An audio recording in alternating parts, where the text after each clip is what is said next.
This is going to be fun.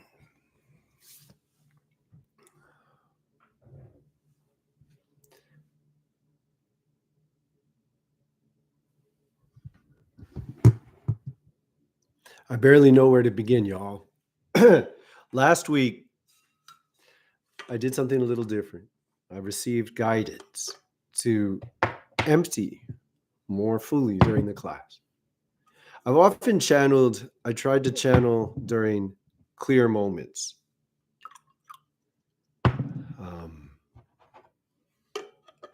I'll do a long yoga practice, I'll wake up early, and I give myself the week to try to tune into to give a space. And then last week, I received a no, empty, during the class.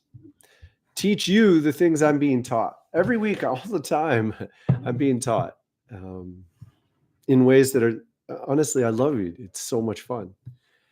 And the more I occupy my mind with healthy thoughts and don't feed it confusion, the more present I'm able to be to bring coherence. So it's not just learning knowledge as like an accumulation, but it's being in coherence with it and not having dissonance around that allows a deeper unfolding with more dimension, more color. So last week I did this, and then on Thursday I received a quickening time. Now, a quickening time used to be migraines for me since I was 13. This last one I will share with you is utterly pivotal because I've experienced enough pain that I basically more don't want to go through it than do. Now, over the past 2 years, I've been getting progressively far more adept at moving through these times with very little pain and learning a lot, digesting, letting go, releasing stray thoughts, confusions I've taken on, separating the heavy and the light. It's really an incredible process to go into emotional thought forms and to separate the dense and the subtle. Let those who have ears hear. This is what I've been doing for a very long time. And this past Thursday, I will tell you that I experienced so little pain that I look forward to the next one. Now, some of my best transformational times occur during these quickening phases that many of you would call a migraine. And it involves a lot of resolve. Like I will stay still for 12 hours, almost entirely. I'll just sit. I tend myself, I adjust, I give myself pillows, I give myself warmth, I give myself water. I often don't want to eat. Sometimes I want to eat a lot. I'll go on short walks, though typically I want to feel safer. I'll sit often with my back against the wall. I'll shower, the warm water helps. Sit some more and sit some more and be like, what? This last one was so beautiful that the beauty outweighs the pain and the fear. Now, I've been experiencing a lot of fear for a long time because these used to be just devastating times, just rip me apart. So much pain, days of pain, that it's virtually impossible not to be haunted by it and want it not to happen. But as I've followed the lessons I receive, implemented them, and stayed focused on them, and I've been able to diminish the fear. And in this last one, I recorded the channeling for the week. So I emptied fully on Tuesday by sharing, not reserving anything, sharing through. What this looks like during a quickening time is I tune into the sensation, and the sensations are often contrasting. So the pain is the contrast between different sensations, and it's important to get into the thought forms and tease them apart and separate the gross from the subtle. I have been doing this for a long time. Now, those of you who understand why I'm putting it this way will appreciate that we're at the threshold of just a gigantic time of change. I invite you, I deeply encourage you to remove boundaries you may have to anticipating, to expecting the future, because your expectations help shape the future. You will magnetize yourself to entire ways of life, entire communities, reinforced by all the people you interact with, reinforced by the media you're attracted to that feeds you. Your expectations are a very dominant prayer. I encourage you to expect less and leave yourself open for miracles. Last Thursday is the first quickening time where I'm like, bring it on. I'm ready for the next one. Now, the invitation I'm sensing, and it's been this way for a while, is that this is just like once a month. It's pretty funny. It's as we evolve and we become more unified between our masculine and feminine, our receptive and assertive, our time needs a processing. We need a moon cycle attunement. To be attuned with a moon cycle is phenomenal. I wish I could show you. I'm not going to pick up my computer, but right here, I've got a moon calendar. It is so important that you know when the full and new moon is arriving, because so much more than you may recognize, you are driven by these forces. You are shaped by your reaction, your relationship to the cycles of nature. And the moon is one of the most important places to begin to be more aware of this. Know what is happening during the full and new moon. Just watch. Much like healing with your breath, the first step is not to change it or control it or find the right exercise. The first step is to just watch your breath. As soon as you watch your breath, you're going to have a very clear awareness. Oh, my chest is constricted here. You're not following a list of steps to take. You're not forgetting the right way to do it. You're just paying attention enough that you realize what you already realize, which is your chest hurts. You're overwhelmed. Now,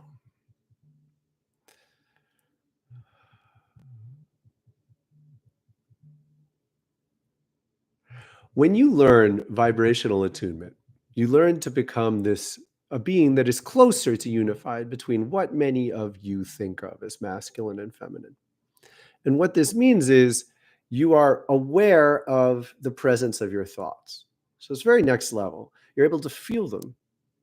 And as you think, you feel the resonance of a thought, and that gives you some insight into what it is and what impact it would have to carry this out. So you could just consider going on a walk and you can know how that's going to make you feel. Everybody does this on some level. You need to imbue a sense of magic and even reverence for what you're already doing. And as you do, much like with your breath, the more you pay attention, the more effectively this will work. So you're able to just consider and feel the presence of the imagination, feel that presence, and recognize that it is medicinal, it is empowerment, it is entrancing for your current state of being, or it's opposed, it's dissonant, it's gripping you, it's tugging you, it's playing the wrong music for your current circumstance. Now, this is a dangerous step. It's a dangerous transition because plenty of things plenty of things resonate. Hatred resonates. If you just go with the flow of your feelings and you encounter a bubble of repressed hatred, you're going to think, oh, it's going with the flow to punch my hand through this window. Like, you have to both be able to feel the presence of resonance and to restrain the presence of resonance. In fact, just as if you have a more powerful vehicle with a more powerful gas pedal, you have to have a more powerful brake pedal. So you must be competent, even adept at restraining the passions that move through you. And it's just normal.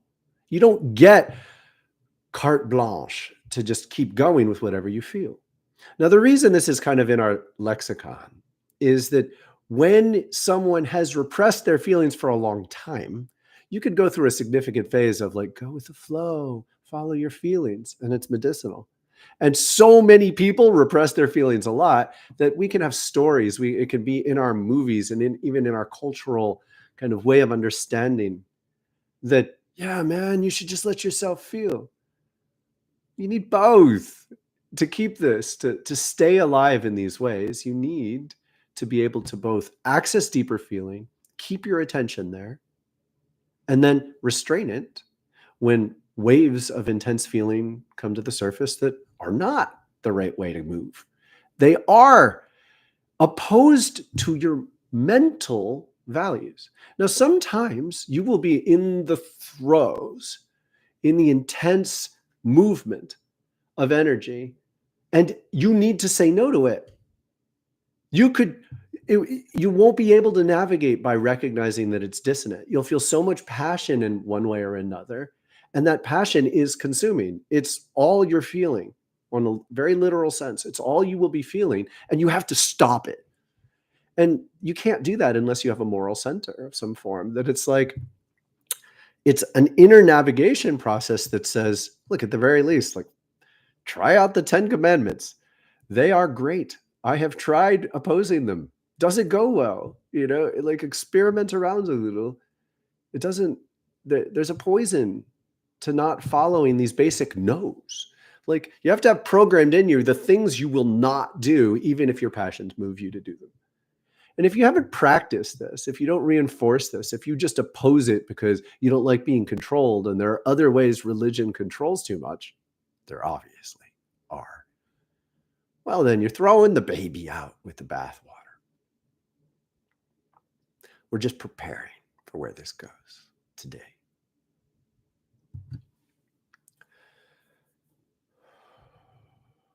I'm inviting you into a space of trust. So today we're doing another ritual. This ritual begins with your chin. This chin chakra is the unleashing. I won't give you a disclaimer every time we do this.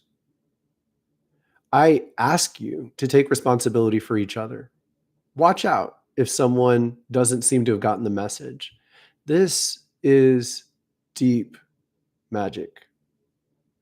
Yes, I keep using the word deep because we are at this threshold where we're bringing ourselves beyond limits that many, many people hold. In fact, people have held them for lifetimes, and we're crossing these limits now.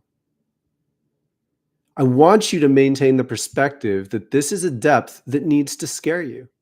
You have to be conscious of the fear in the same way you'd be afraid to stick your hand into a fire. Now, if you are sticking your hand into a fire, you're going to experience pain. That pain is designed to get you to change your circumstances, change your relationship to the world, to reality, pull your hand out of the fire. But if you're sloppy with how you pray, you'll just say, hey, stop the pain, stop the pain. You have to be able to maintain a depth of maturity it's just adding this questioning to the circumstances you feel, where you're not automatically saying stop the pain. You're adding the question, do I have something to learn from this? Which in this case is, pull your hand out of the fire. Now, the way our lives work has a degree of almost just incredible logical consistency. If you say stop the pain, you initiate a prayer for which taking methamphetamine will accurately respond to your prayer. You could keep your hand in the fire, take meth, and not feel it. Don't try this at home. You must be able to bow your head under the most extreme circumstances, under the most extreme sensations, and hold the question, what do I have to learn? And sometimes that learning is as simple as pull your hand out of the fire. Now, for a while, it's been quite clear to me that I have a responsibility to hold a public space. On a certain level, I haven't wanted to more than I have wanted to, or I didn't want to more than I did. For my 30s, I didn't seek attention with any degree of strength. And I'd been able to get attention in my 20s. So attention's great to distract yourself from your pain. And my guidance said, you've got to do all sorts of work. I wasn't suitable for holding public space, for getting people to follow me, because I still carry too much baggage, which meant A, I would attract people with a similar baggage, and B, I wouldn't be the best person for them. And C, I would attract people who didn't really want to heal because they would have chosen me to magnetize to as someone who would help them stay in their not really healing their problem situation. So you could be a leader of anything. You could be a leader of hatred, get 1 billion followers. If you are channeling the hatred in a coherent enough way, you will then be the representative of hatred. You could be the leader of fear, teaching people to hide from their problems. Numbers mean nothing other than you have that many people following your pattern. It's not a statement about whether you're holding a good pattern. And all my internal guidance worked like this. Tune in to the sensations I have over the course of time, over the course of a month. The moon cycles are really good. You tune in, you have to be able to expand your mind to be aware. So you're not drowning in the moment of your feeling, but you're saying, okay, this month I've had 2 times when I felt really intense this way. I've really wanted to burn my house down and leave and go somewhere else. But I've had 4 times when I felt really hopeful about cleaning my house, getting rid of all my old stuff, and inviting a new roommate in. You have to be the one who holds space for these different feelings you're having and makes a choice. And so you need some time. You need a span of time to allow the different instincts and voices and intuitions within yourself to all get a little space to express themselves. And when you're younger and less capable or competent at this, you're not going to be able to get each voice within you to share their truth within the course of even one day. It takes skill to create space to allow yourself to speak to yourself. And the energetics weave this together. So when you're able to access your feeling and tune from resonance to resonance within yourself, you could bring to the surface a different aspect of yourself, consider it, and then sublimate it and allow something else to come to the surface. And over time, you get a little bit better at getting a fairly accurate vision of who you are within shorter spans of time. You know all of the instincts and forces that are in you. And this is much of what we're going for with the key ring cycle. I cannot encourage you enough to memorize the key ring cycle. Encourage other people to memorize the key ring cycle. And one of the best ways to do this is to commit to holding space once a week, same time where you work at it. And what you're doing is you're deepening. It's work. And I want you to bring curiosity, hopefulness, excitement to this time, because every single time for years and years and years, you have the opportunity to learn more about yourself, reality, and the ways you can embody a magical spiritual presence as normal. So when you're holding space, this is a time of reverence, but a joyful, fun reverence. And it is a joyful, fun reverence. And it works better when you agree to hold space for others. Now, you don't have to be great at this. You're just committed. This is all you need as a prerequisite. I'm going to do this at 7 o'clock on Tuesdays. And then you gather some other people to join you. And by taking a little bit of responsibility for other people right off the bat, that'll motivate you to do the work. Maybe when you're resistant, but you want to do it because you know other people are turning to you, so it'll inspire you. So taking responsibility early is accepting that you are accepting a flow of the earth coming to you and through you. And as soon as you say yes to letting it flow through you, more will come to you. And as soon as you say yes to letting it flow through you consistently, more will flow to you consistently. My guess is that most of you have the problem of hesitating, of being A students on this, of being concerned you're not ready, of identifying your flaws in a way that's largely coming from humility. Now, some of you could be reckless and reaching too fast to lead others. Both of these are challenges. We'll talk about both of them over time. The quick version is, don't tell people who they are during these times. Don't. Not until you've studied for quite a long time and not until you have a deep awareness of the etiquette of how to open, how to recognize when someone's ready, how to frame things in a way people can hear, how to see challenges other people have and not share them because you can intuitively measure that they're not ready to hear them. There are so many skills involved in doing this well. What I'm inviting is simply hold space to meditate together through the key ring and then talk about what you experience with each other. This is the art of giving the different voices within yourself some time. And when you do this on a consistent basis, you're going to find your shadows on purpose. You won't need life to break you again and again. You won't need to live through drama in order to discover yourself. It's preempting drama as a part of life. Drama means instincts that are unconscious are regularly taking over the driver's wheel of you. And it needs to happen. Your karmas and your shadows, which are related to your karmas, have to have their voice. You cannot live, you can live repressing your shadows, but you will never be full. You will never be well, and you will incarnate again into similar circumstances. So the work of a good life is to bring these forces to the surface. And when you do, and when you do it again, and you do it again, and you commit to this over the course of 3 months at least, you will start brushing up against the edge of your past lives.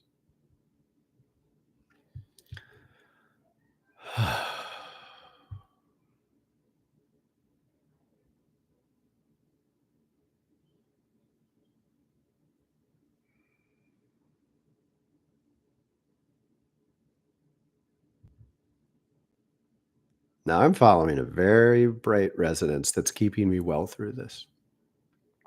I am aware that there are a lot of hermetic teachers and students in the world who probably do not know what to make of me. I'm also aware that there are thousands of us who have lived through multiple lifetimes in service with Thoth. Thousands who have lived through multiple lifetimes in service with Thoth, who have been taught with him in this life, whether you are conscious of it or not. He is asking me to share how my process worked so many of you can relate to it and unlock what's happening within you. Now, first of all, a pet peeve. Forgive me, I need to say this. Please don't say, thank you for reminding me. I always take it as a little bit rude. I'm like, it's like you have to prove that you knew it already.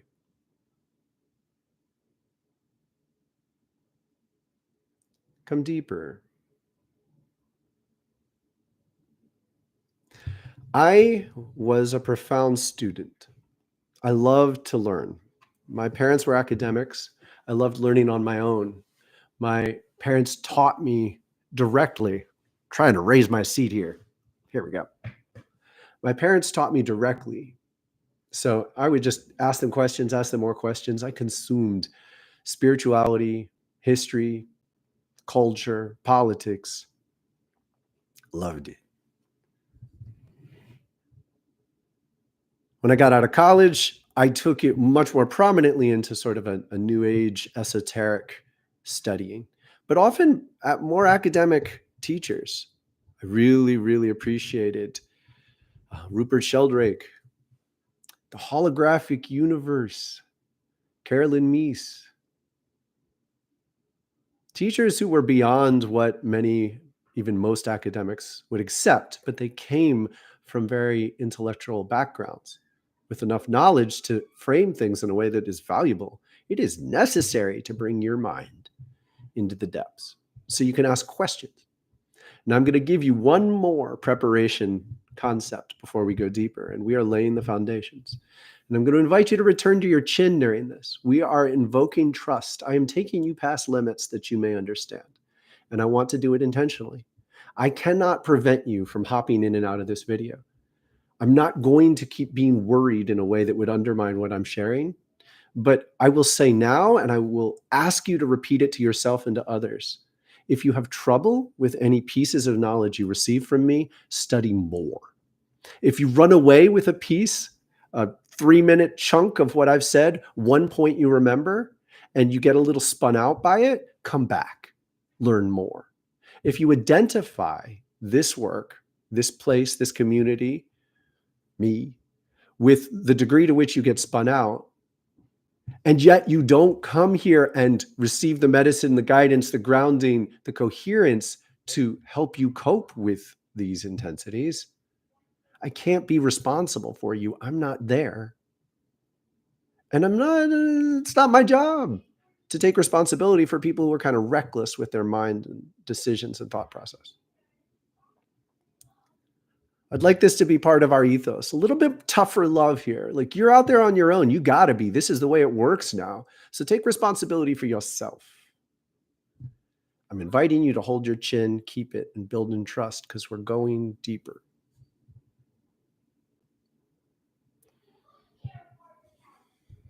Now, one of my teachers was one of my best friend's fathers. He's a very prominent academic.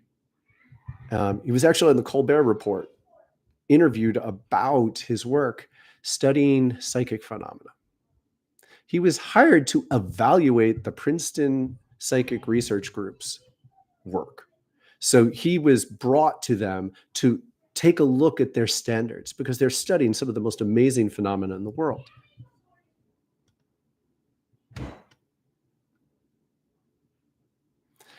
After 10 years of travel, I came back and I sat with him for 4 hours, had one of the most extraordinary conversations I've ever had.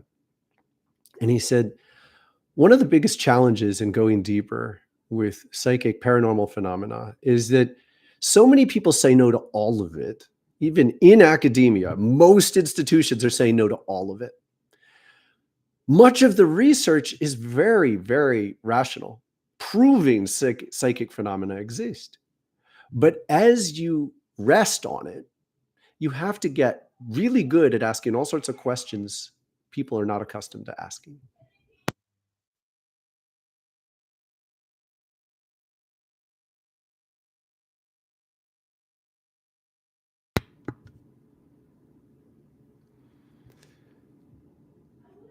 If I sit with you when someone has passed away, someone has died in your life, I can have the experience of talking to them. In fact, I've talked with many people, the spirit of many people who have passed, and I've been able to learn incredible things from them that I can then communicate to the spirit of the living person with me, and it becomes sort of proof that I'm talking to the person who's passed. But is it? What if I am talking to the resonant memory, the presence of the psychic space that remembers these things between the two of them? What if it's not really the person, the spirit itself? Now, it is in many cases, but you have to be able to ask questions that are conscious and precise about paranormal phenomena, so you can second guess yourself in a very subtle way, and thus go deeper, exposing more dimensions to what you're experiencing. Now, when you do this with too much aggression, you annihilate the psychic space. Paranormal phenomena are subtle, and they are largely derived from our attention. So the way we focus our attention has a profound effect on them. We're crossing over into territory where you can't just act like you're an independent operative. What you see changes. How you see changes what you're looking at. So you can't just barge into a situation and think you're studying it, when really a lot of what you're seeing is your own perceptual biases. Because your biases actually reshape reality.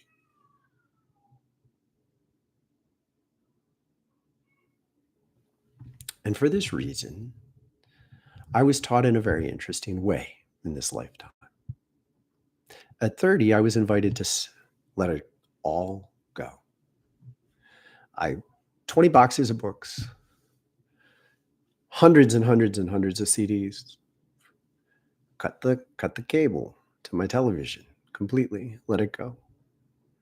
I stopped receiving information, media, through mainstream sources almost entirely.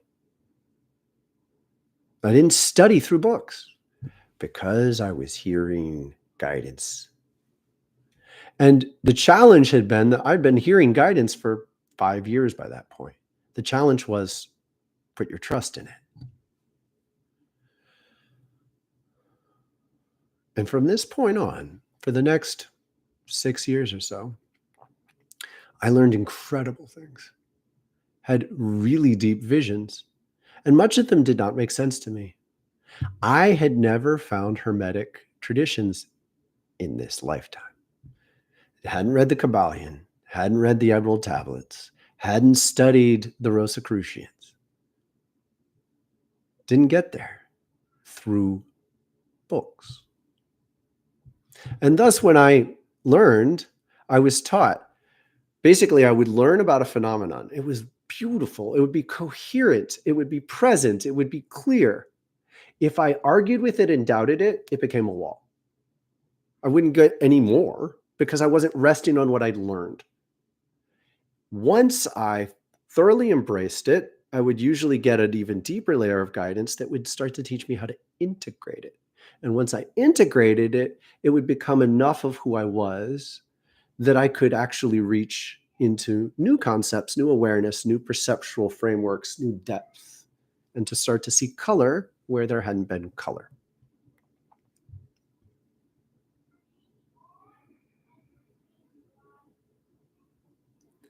It took until I was 40 to fully trust communicating with Thoth. It was at 40 that, after years of talking to him sometimes, but doubting him a fair amount too, I accepted his injunction to talk to only him with every thought for a month. It was an incredible commitment. Now, you can't necessarily induce this on your own. You have to wait until he invites you to do that. If you try to take it on your own before you're receiving the direct guidance, you're misunderstanding the point. You're misunderstanding the consequences. I'd done it for a week before then. I'd done it for a day before then, for years. So it's not for me to midwife your experience. You have to be able to stay with the trust that you invoke in the connection and listen to how it worked for me, and it'll give you more perspective on you. At this point, when I stayed with him for a month, he gave me the foundations of my book. He said, you need to write this now. And I did away with for years, I'd been thinking about writing books, that told my story. And it was just like, get it out. People don't need my story so intrinsically. Like, by all means, reflect on my story sometimes. But this was designed, the book is designed to be as clear as possible, giving you the foundational understanding to get the key ring to work, to implement it, to use it, and to recognize. It's just enough to recognize how to go deeper. But the point is, you get a book that teaches you how not to need a book.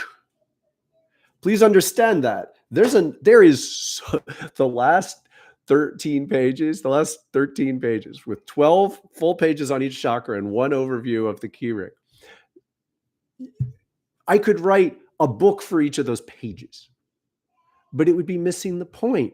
If you haven't learned the information already, and I just give you all the other stuff, it will never be adequate to express it, because the book is teaching you how to meditate into the chakras in a rhythm that unlocks insight that is always present.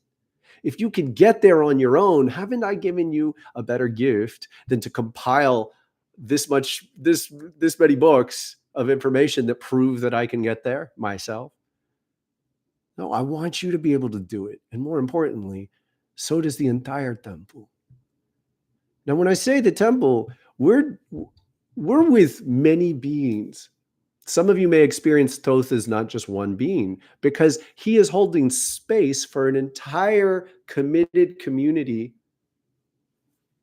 that's midwifing, guiding, carrying, transforming, inspiring, writing the story, leading us, cultivating us to be a part of a much more dynamic earth than any other introduction to reality has shown me. It's the most beautiful dream I can see. And I, year after year after year, commit to it more deeply because, oh my goodness, let's do the best we can with what we got. This temple has guided humanity since this cycle of history began 12,800 years ago.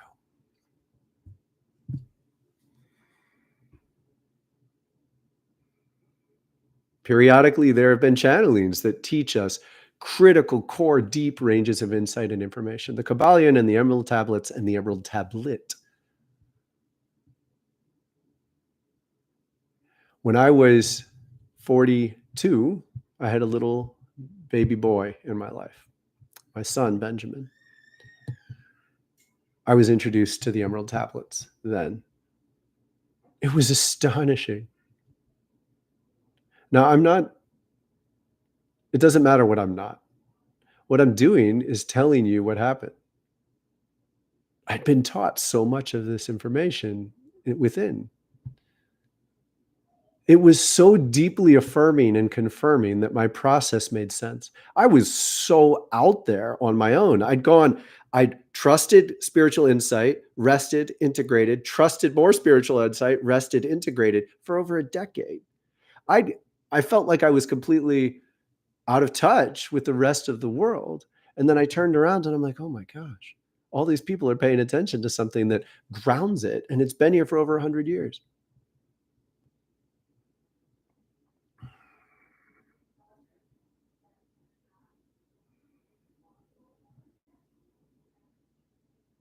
Now I'm hesitating because I don't really want to deal with those of you who get feisty about this. I've been to the halls of Amenti. The Emerald Tablets describes an experience that I was reminded of, that I remembered deeply. It was one of the most beautiful phases. Just remembering in this lifetime, remembering the process of being led down a dark, dark path by a dark, dark figure. I didn't know it was Thoth then when I remembered it first. I knew it was the most peaceful experience of my entire life. It was just,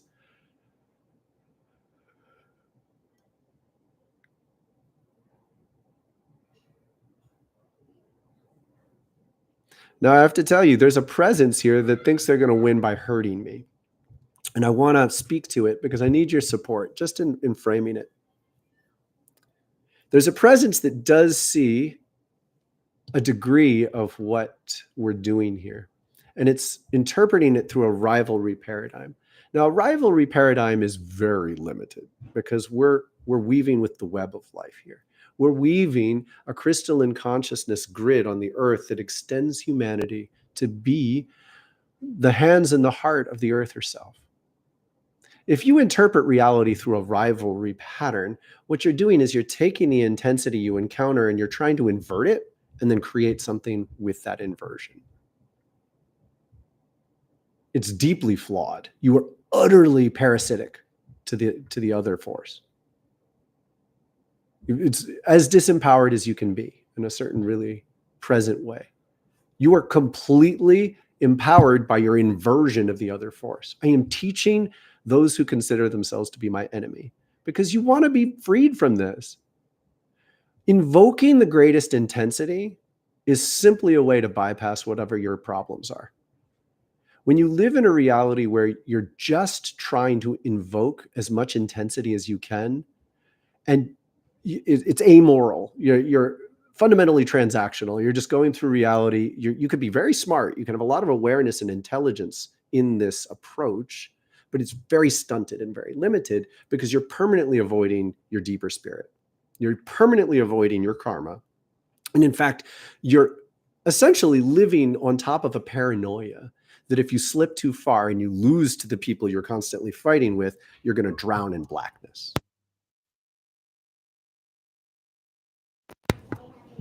And even this blackness, you haven't associated with soil. You haven't associated with nurturing or any force of the womb. The halls of Amenti in so many ways could be understood as the womb and the heart of the earth. Now, they've recently uncovered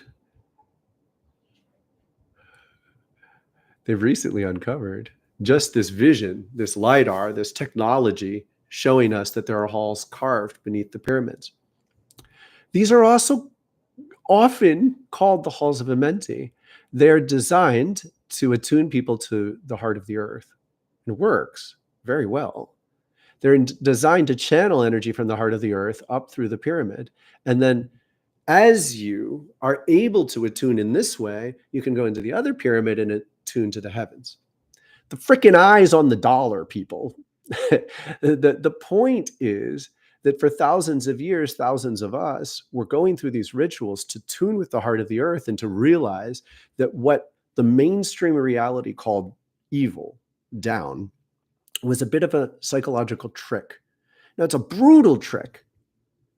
But essentially, when you think of hell as down and you direct negative passions in this way, you are composting them. You're supporting composting them. But if you keep thinking that evil has the potential to overwhelm good, you will live in a paradigm where evil has the potential to overwhelm good. It's a phase of history that's basically designed to digest compost. And anyone who works with compost knows that if you don't aerate it and turn it over, it doesn't go nearly as quickly and it doesn't compost as fully, and you don't get rich soil as soon. So the process of living lifetimes in which you stir your negative feelings, passions, and attitudes have always been designed to help you digest negative karmas. And in this context, right now, we're simply talking about those of us who have lived multiple lifetimes going beneath these patterns to appreciate the depth of importance of composting humanity's negative passions, have been the first to be able to use the rich soil once it's fully digested to grow new earth. Now, to someone who has permanently identified down and black as bad, and incidentally, to someone who thinks of good and bad as potentially equals, which is spiritually completely unacceptable. When you think of good and bad as potentially equals, you've already accepted a paradigm in which you are living paranoid all the time. What kind of God has a negative equal? Like, this is spiritually unacceptable. So you have to understand that you introduce the paradigm by accepting it from the beginning. So everything you do within that paradigm won't work. Let those who have ears hear. To be able to transcend these fears means you no longer feed these fears. It means you can walk through them. Thoth walks through the darkness and helps accept those who have composted our karmas enough. He chooses us to help change the world because we are capable of helping to compost the karmas enough to be more useful than annoying to him. It's kind of beautiful and simple. And in the process, we learn to do something. And I'm going to tell you about this after we take a little bit of a yoga break. I'm sorry I didn't warn you, but I'm going to do it now. I encourage you to do something for 2 minutes that you enjoy, that brings your heart to life. And then I'm going to tell you something really incredible.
So I want you to watch how I did that. I did 3 different exercises there. This is the secret to unlocking mental, physical, and spiritual joy. First exercise, it's good for me. Second exercise, good for me. Third exercise, good for me. When you can just do the first, do the first. You follow an arc. You have an honest relationship with yourself. Where can you do 5 to 10 and still be kind of happy? It can hurt, it can be hard, but you feel the invigoration more than you're pissed. Do that. Do that, warm yourself up, and then try the next one, the frog kicks. So the frog kicks, I'm kicking up and coming down. Rest for a while in between. Once you can do 5 or 10 of those, try the frog bounces. Now the bounces are you stay up and you just bounce back up. So you're prioritizing staying up over staying down. Frog kicks, you're prioritizing staying down over staying up. You kick up, you come down. You kick up, you come down. Frog bounce, you stay up, you pop down, go back up, pop down, go back up. It's hard. Challenge yourself.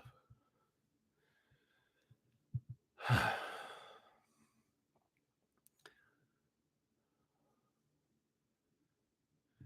couple of years ago, I was exposed to the Kabbalion.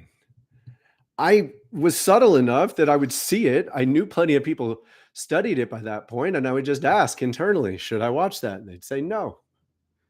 So by the time I listened to it on YouTube, I was like, oh shit, this is what they've been teaching me the whole time. And then they said, no, you used to study it. When I say, show me my past lives, bring it here, I'm exposed to my memory of past lifetimes serving in mystery schools for thousands of years. It seems preposterous from the perspective of my birth life. I'm still present with the part of me that was born in this lifetime, knew myself as Daniel, who was 7, who played baseball, knew myself as Daniel, who was 14, who listened to Pink Floyd. Like, I know myself as this person. I never considered these themes then. So to integrate an idea of myself that is multiple lifetimes is to trust each step.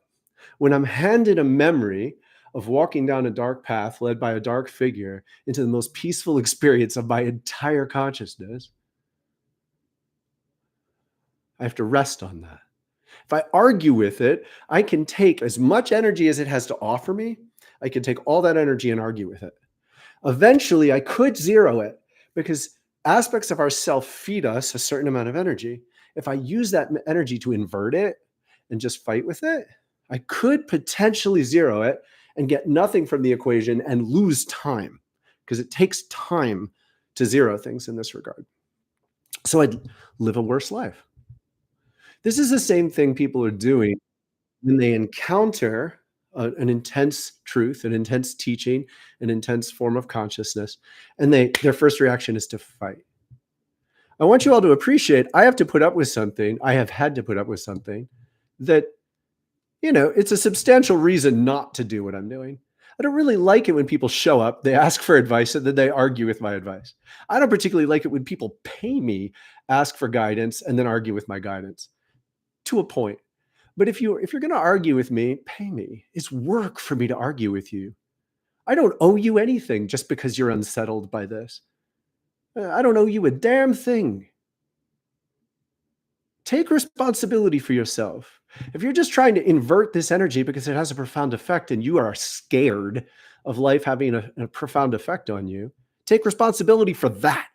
If you can't pray to a divine presence, if you cannot pray to a divine presence that's stronger than the degree to which you think about my video, know yourself.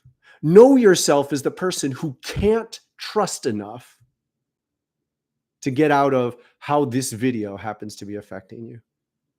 And register, it would probably be best if you took some space and learned to pray deeply until your prayers are stronger than however this video affects you. Now, if you're going to fight with this guidance, understand. Just think about it. Anybody who's intelligent enough to be affected by this work can do this. Do I want to argue with you? Like, yes, I can get a little bit of joy in the art of fighting. It makes me sadder than joyful. I am not someone who enjoys the art of spiritual, psychological, intellectual, or physical combat more than it saddens me to be in the presence of wounding each other, to be in the presence of the desire to defeat.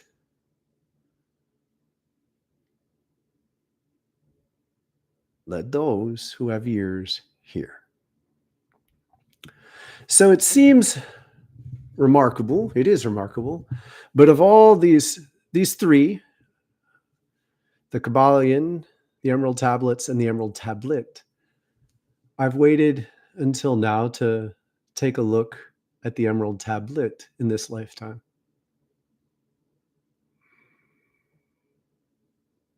We're going to do a little thing. I invite you to focus on your crown. Thoth prepared me for this. We've prepared you for this. Focus on your crown and breathe in a rhythm that helps you feel your crown. This is where the programming about your trust or lack of it in the divine rests. And this is where your programming about whatever you place trust in. So whoever your heroes are, if you don't trust a divine presence, which is the human presence you trust the most. If you don't trust a human presence, but you fight primarily, so you invert your relationship to a powerful human presence, that's what will live here. I'm going to invite you, can't believe I'm doing this. I'm going to invite you to focus in on the crown.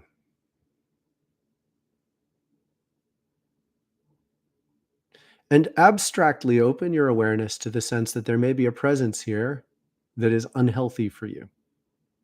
You've trusted in the past a human leader who is tainted. They carry too many flaws, and yet you followed them because it was more functional for you to do so. But now it's become maladaptive. You are infected by their flaws. And I'd like you to imagine that you could sense and see the presence of this dissonant energy.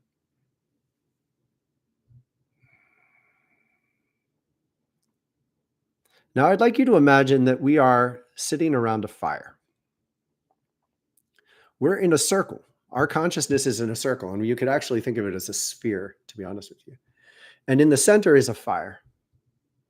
And as you are ready, I would like you to get a grasp, a presence on this dissonance within your crown and imagine it. You can see it, you could visualize it, you could feel it, you can simply dictate it to move into the center of the fire. Now, I am going to be the fire tender in this moment. And in this, I have a deep responsibility I do not invite, encourage, or allow any of you to take on in this community. And I have been ordered to maintain this level of control. I use these words on purpose. This is my fire, and I am offering to help you burn your dissonance in it. And if you had any wisdom or perspective, you would be able to start engaging the actual financial equation that would be just in relation to the work I'm about to do for you.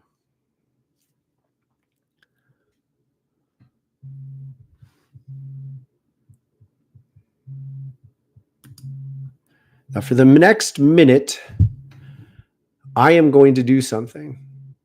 For the time that I am standing, I invite you to continue connecting with your crown and putting any dissonance, channeling the dissonance from your crown into the center. And as you do this, I need you to understand, last disclaimer, it will be replaced by energy directly mediated by Thoth. If you do not trust this, leave. If you want to trust this and are willing to continue the work that's required to integrate it, could easily take you years, then you are invited to continue to participate.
Now I invite you to do breath of fire with me, if you so choose, and focus on your navel.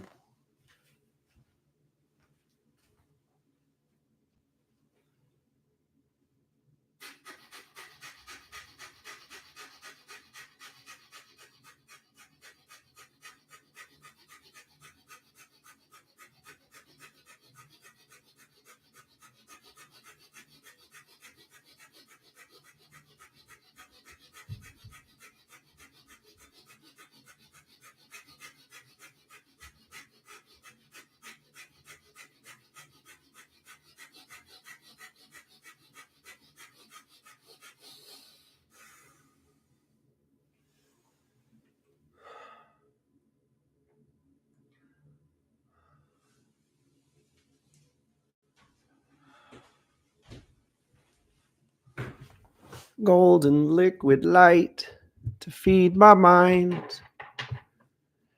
I don't really care if you believe me anymore, but this is the Philosopher's Stone.